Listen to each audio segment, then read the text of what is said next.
Легендата Audi S1 от ProSpeed България. Разгласванията. Големият пилот Ники Златков.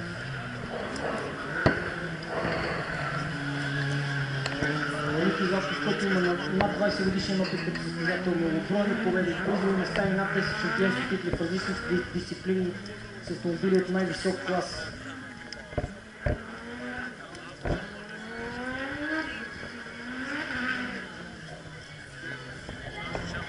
През 2008 година в ProSpeed са решили да създадат реплика на легендарен автомобил Audi S1 Quattro, с който участват в националните автомобилни шампионати.